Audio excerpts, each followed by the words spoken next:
Just one moment. Even after all this coffee, I'm still not Peter McKinnon. What's up, guys? Today we're talking about the DJI Osmo Pocket. Now, if you don't know, if you didn't read the title for some reason, this is going to be a $5,000 setup versus a $350 Osmo Pocket. I love the DJI Osmo Pocket, and I wanted to make this video so you can understand the little differences between a $5,000 setup and a $350 setup. And yes, I said little. To most people, they're going to perceive this as little and subtle things, but there is a huge difference between dynamic range, color, sharpness, the things you can do in post, and so on. So I'm going to go ahead and throw a little roller at you. I want you to see, I'm going to cut like 5 to 10 clips into each other, and I want you to guess which one's the DJI Osmo Pocket and which one is the Sony a7R III. Now, I've got the Sony a7R III with a $1,000 Sony lens, and I also have it on my Zhiyun, whatever, Yun Crane. It's the Crane 2. It's fantastic. It works great, but let's go ahead and roll the clips.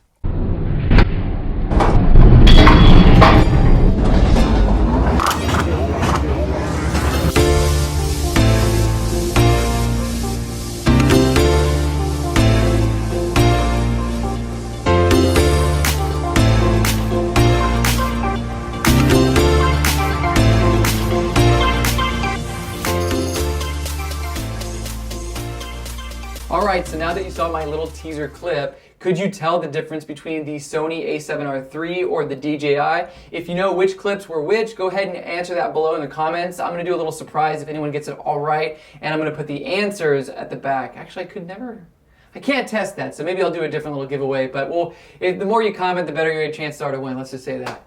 Right now, we're going to do the a7R III side by side with the DJI Osmo Pocket. Now, I want you to imagine a person walking around a fair with his friends, right here with a big Sony a7R III on one hand and a small little camera on this one. And most people have no idea what this is, so I look like a complete idiot. But I thought this video would be great. So what I want you to do is maybe even comment below which one you think is which, because I'm not going to label them just yet. You'll see it, like I said, at the end of the video. But I think you should be able to tell the difference between the Sony a7R III and the DJI Osmo Pocket.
Alright guys, now that we've wrapped up all the footage and the differences between the DJI Osmo and that a7R III, I think the biggest things that you're going to notice is obviously the detail. The detail is amazing with that a7R III, that big old sensor with low light. You're going to have way better low light performance, and I'm sure you guys see that because when you're in that little room with the chickens and so on, you have that noise, that grainy little feature that's kind of moving around and it kind of distorts the image. That's something that you're going to run into with the DJI Osmo. Even if you're kind of running manual and trying to do your best with the ISO, I really don't recommend auto unless you're going back and forth between different settings like light, dark, something in between, flashing, because I think manual does it better. And whenever I'm running auto, they always just go too far on that ISO and it just puts too much noise in that image, and I can only recover so much after in post. Other than that, we also are going to know that that huge sensor in the a7R III is going to be 10 times better at low light, and we know that. And I also wanted to kind of talk about the slow-mo feature on the Osmo. Now, if you don't know, you can either do the 4K 60 or 1080 60. I don't know why they don't have like a 120 feature or something you can slow down in post. They actually have a slow-mo mode on this. I could take it or leave it. I would rather have the frame rate, do it in post, and have a little bit more of that kind of ability. The problem with this is when you're doing that slow-mo in 1080, it crops in so much. I had to back away from that carousel so far that I had to zoom in my A7R3, and even in that footage that you guys saw, I even cropped in just to kind of make them relatively similar. I'm not so sure why it goes so far in. It's a little, it's a little too much, because if I'm anywhere near something, if I'm close to something, it's just not going to work out when you're doing slow-mo because it crops in so hard.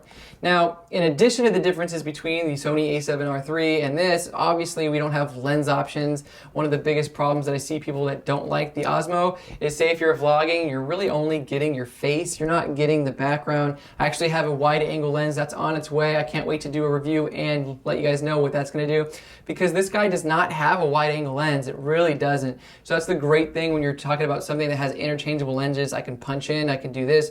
You just have a lot more opportunity. Another big difference between the Sony a7R III and that big setup and the DJI Osmo Pocket is stability. Whenever you're using that thing two-handed, obviously I was using the gimbal with one hand and one hand. Whenever you're holding a gimbal and you have it something that's this light, you just move around a lot more. I know I spoke to that to my previous videos, but you definitely notice in some of the walking videos that I'm moving up and down. The image on the DJI Osmo moves up and down way more, even with the stability, because the gimbal can only account for so much height because of the size. Now, my gimbal, the a7R III, and just the weight alone, because it's pushing so hard against me, I'm not going to be doing too much of that kind of thing. Yeah, that doesn't look too good. I'm not doing a lot of vertical, so that's the great thing about having a big rig, is that when you're walking around, it's just buttery smooth, as opposed to with the Osmo, you just kind of have a little bit of that jitter, just a little bit. It does fantastic when I'm riding on my skateboard, and they're just little small things, but when there's something up and down that goes a little too far, you're going to notice that for sure.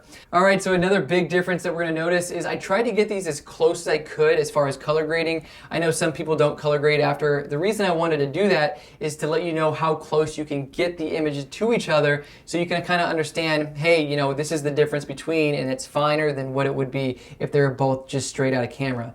Now, the biggest thing that you're going to notice is, like, I tried to push saturation a little here and there, but with the DJI Osmo, when you're having that kind of codec, the smaller sensor, I'm trying to push saturation, or I want to raise the, contrast, I want to change this, the image kind of falls apart. Whenever you're pushing post into the DJI Osmo, you don't have that much information to work with compared to the Sony a7R III.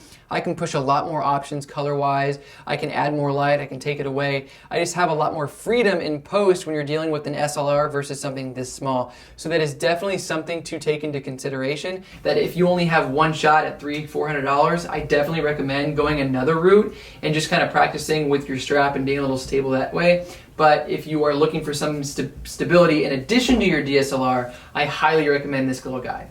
Alright guys, I hope you enjoyed the comparison between that Osmo and my a7R III. I'm going to be making more videos that are kind of along these lines with video, production, things that I like to do as a hobby, and in addition to I do at work.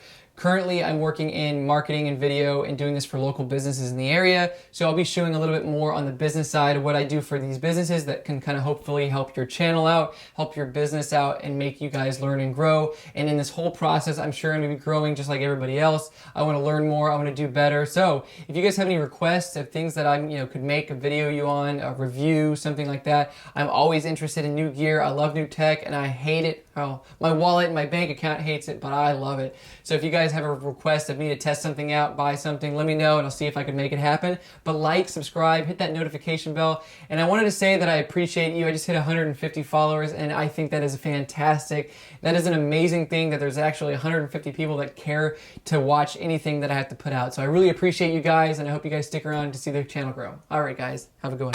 So here is the end of the video. We have the chicken side by side that we watched earlier. Now the right image is the a7R III, and the left image is that DJI Osmo. Now the biggest things that I noticed, like I said, I color graded mildly to make them pretty close, but you can tell in the actual saturation, the hues, and just the overall dynamic range between all of the highs and the lows, you can see a huge difference between that right image and that left image. And I want to let you guys know, like when I'm walking, if you kind of really pay attention to that left camera, you can see it moving up and down more and more compared to that a7R III and that setup with the ZU. Another thing when you're looking at these images, I try to get them as far as the focal length is to be pretty close. But if you look really close, you can see those really fine details. You can see it in her hair. You can see it in the chicken's beaks. You can just see it overall that you're getting a better image. Now we're gonna go ahead and move on. This is the slow-mo. What I'm doing right here is you can see that it's punched in at first on the left side, and then I punch in on that right side so you can get the same idea. But the biggest difference is that dynamic range. You have too many highs on the left side, you have a little bit more noise. Like I said, I color grade it as best I can just to get a similar image. Now in this one, you can definitely tell the quality between the left and the right. The left is really flat, and that's how hard I pushed it without the image looking fuzzy, because once again, this is at night.